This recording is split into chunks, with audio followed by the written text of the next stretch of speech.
Hindi po dito ang ruta nyo. May supervision po kami dito, sir.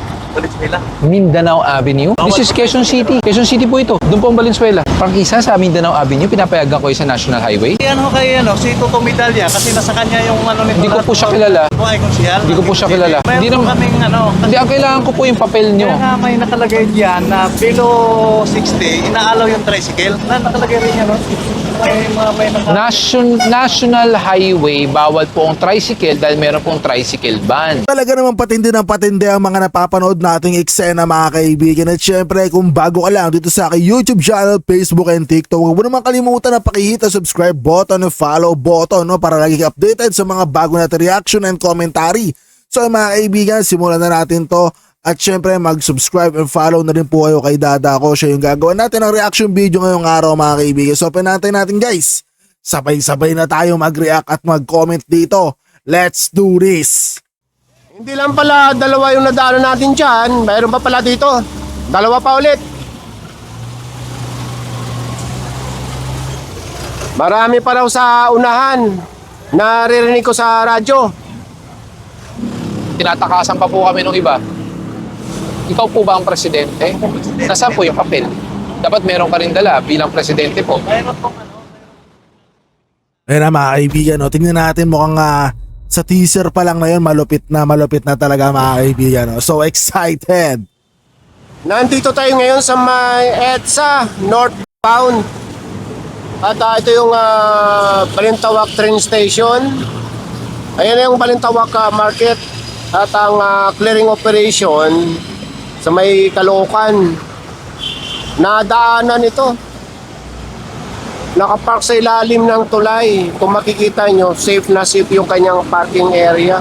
Or Grabe, nadaan na lang to, natsambahan mga kaibigan habang meron silang pupuntahan na clearing, no? Grabe mga kaibigan, ang tindi na ito nasa ilalim ng ng tulay. parking slot. Nandito na yung driver pero natikita na ng illegal parking dahil nung dumating yung clearing operation, unattended. Ibig sabihin walang tao dito. So hindi na ito mahahatak dahil andito na siya. Nandito na tayo ngayon sa may EDSA pa rin pero part na ng Bagong Baryo. At andito pala yung complaint dito sa may kalsadang ito. Aalamin natin kung anong kalye walang nakalagay. Dito sa may Jollibee. GD Isos pala yung street na ito. At itong unang natikitan, itong may kargang gasol. Wala pa si Sir Gab, susunod. Lumabas na may-ari noon, saka ito. Ito na lang jeep, ang wala pa.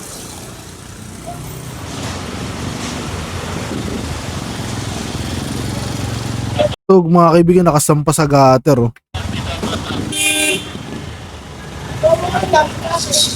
May garahe naman pala sa loob.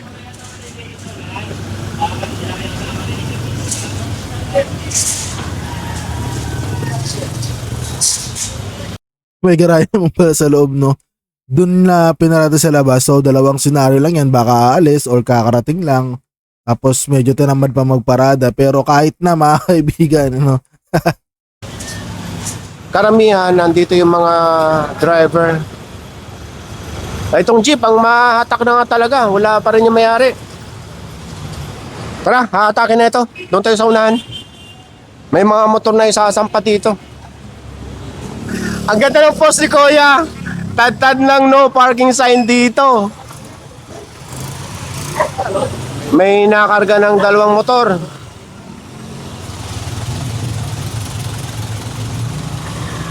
Mahaba pala itong GD Isos.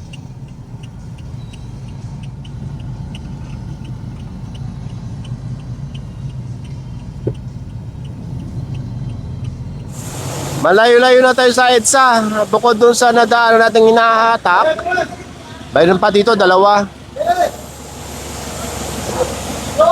Etong sasakyan na to mga kaibigan, no? Parang kung titignan nyo, feeling ko matagal na to dito kasi flat na yung gulong mga kaibigan, no? Kung titignan nyo mabuti, flat na yung gulong. So meaning, wala nang gumagamit neto o kung meron man mga kaibigan, no? Siguro sobrang tagal niya na nung last na ginamit kasi flat na yung gulong guys.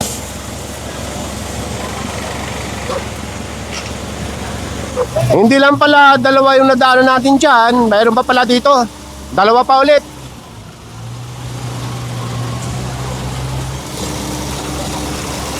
Pipe lang po yan. Apat na kalata po. Pag lumabas. Basta tawagan na, diretso na. Marami pa raw sa unahan. Naririnig ko sa radyo.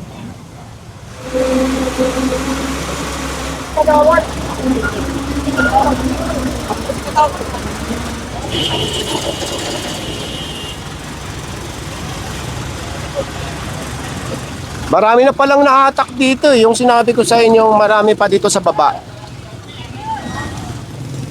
Oh, ito, ang dami nang nahatak dito. Nakaseries pa. Grabe, ang dami na mga kaibigan. No? Tuloy-tuloy talaga ang ano nila dito pag hatak. Oh. Marami nga. Ayun, may nakasampa pa doon sa unahan.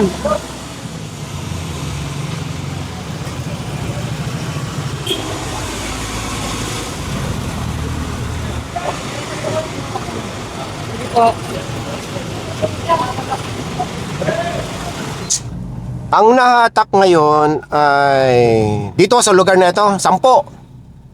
Tapos yung natikitan at pinalis or apprehension ay 17. O, tingnan nyo ngayon kumpara kanina. Maayos na or lumuwag.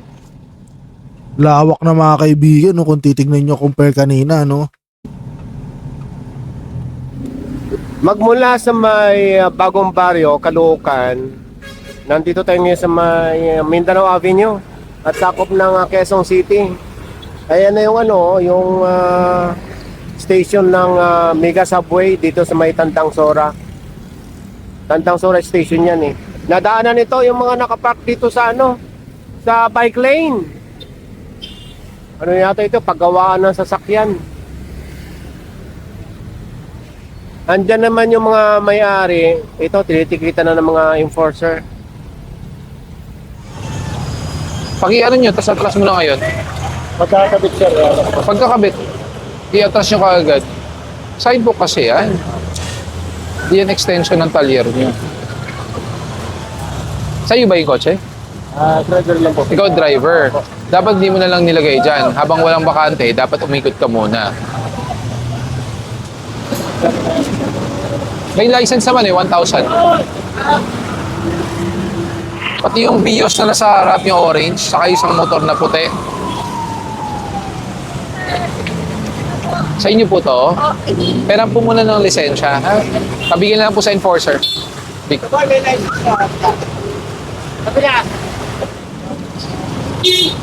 Wait lang po sir. Peran po muna ng license po, ha? Bago tayo umalis. Opo, pero kasi nakaharang po tayo sa sidewalk sa kalsada. Opo, tabi lang natin para hindi ka nakaharang. Ayan.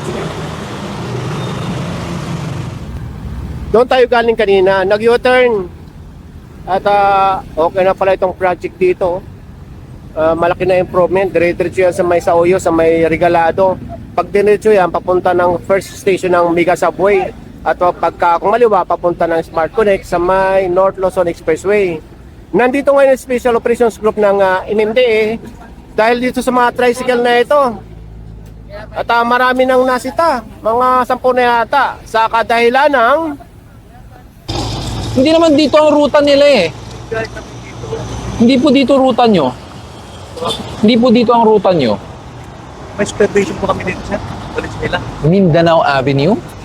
This is Quezon City. Quezon City po ito. Doon po ang Valenzuela. Opo. May practice din kami dito. Prangkisa sa Mindanao Avenue, pinapayagan ko yung sa National Highway. Nung Nasaan po yung prangkisa Nung doon? meron kaming prangkisa dito, wala pang may kumita ng natin. Noong may prangkisa. Eh ngayon po, nasaan po yung prangkisa nyo? Kumuha kami ng magpagawa kami ng resolution sa franchising board ng Quezon City. Nasaan po? Nasa nagawa nila ng paraan yung Anak buhay namin. Nasaan Kasi po? Wala pa kami wala pa yung quota na ito. Nandito na kami. Hindi, ang tanong ko po, nasaan po yung Ayun. papel? Pakiano ho kayo si Toto Medalya kasi nasa kanya yung nito. Hindi ko po siya kilala. Ano yun, Coco Medalya ba yun? Ulit nga, Coco Medalya. Pakinggan ko lang guys ha. Pakiano ho kayo si Toto Medalya kasi nasa Coco Medalya. kanya yung nito. Hindi ko po siya kilala. Congressman po ay konsyal. Hindi ko po siya kilala. Mayroon Hindi po naman- kaming Hindi, ang kailangan ko po yung papel nyo. Kaya nga may nakalagay diyan na below 60, inaalaw yung tricycle. Nakalagay rin yan, no? May National Highway, bawal po ang tricycle dahil meron pong tricycle ban. Pinapayagan po kayo tumakbo within inner roads. So ngayon, sinasabi nyo, pinapayagan kayo sa Mindanao Avenue. I need your actual Okay, franchise na dala nyo po sa inyong mga toda. So nasaan po? Next time, kukuha ako sa City Hall. Sige po. So, meron ako niyan. Wala Ano po. ba kayo, sir? Gabriel Go. Ano po ano yan? Ako po ang head ng MMDA Special Operations. Pinapayagan kayo sa National Road. Kasi meron kaming nakuhang dokumento na sabi nila hanggat hindi umabot lalo magpas sa 60 kilometers, pwede ang tricycle. Hindi po, mali po yan. Ayun, Under LTO po yan. Major thoroughfare po ito. Ay, hindi ko alam yung kon. Basta yun ang sinabi ni Toto Medalya, siyang Nasaan po yung papel niya? bawal talaga. Kasi siguro may mag-cross lang po kayo doon sa kasi nirereklamo ko namin yan. Kami din, hindi kami dito kasi Boss, question. basta yun. Technically po, national laws cannot be superseded by local. Tama po yun. Saka pangalawa po, if you're saying na you have a supervisory permit, nasaan po? Dapat dala po yan ng bawat toda nyo. Hindi po yung pag nahuli, saka lang po tayo hihingi. At the time of apprehension, wala po kayong mga pinapakita. Saka hindi po 60 ang takbo, tutulin ng mga takbo nyo. Ang bilis. Tinatakasan pa po kami nung iba. Ikaw po ba ang presidente? Nasaan po yung papel? Dapat meron ka rin dala bilang presidente po. Mayroon pong mayroon pong pinag sa akin yan. Pwede.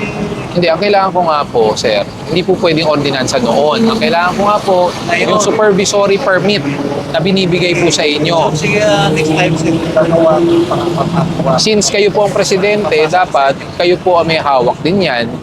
Kasi kung wala po kayo hawak at sasabihin nyo, nandoon kung kanino po, eh paano po natin mabe-verify yan? paano yan kung tawa may makakuha kami. At the time of apprehension, wala pong bitbit eh, so bawal din po yun. Parang prangkisa lang po yun. Dapat ang prangkisa bitbit po sa bawat sasakyan. So at the time of apprehension, wala po kayong dala, technically null and void po yun. Kahit may practice. Yes, kasi at the time of apprehension, wala po kayo Kasi pinapakita. may natatanong ako, sa Pansol na Loyola kayo, ganito din na sitwasyon ko na. Ang Pansol Loyola Heights, hindi naman po national road eh. Hindi naman po national road yun eh.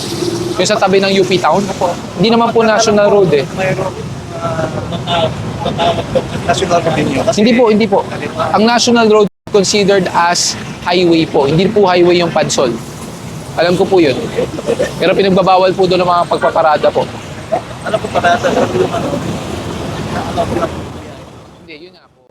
So yun mga kaibigan, napanood na naman po natin ang isang umatikabong bakbakan, no, mga kaibigan. No? So nakakatawa lang isipin mga kaibigan, no, na minsan, no, kapag nagkakaroon talaga ng hulihan, dun lang talaga nagkakalabasan mga kaibigan, no, ng mga reason, no, kumbaga, no.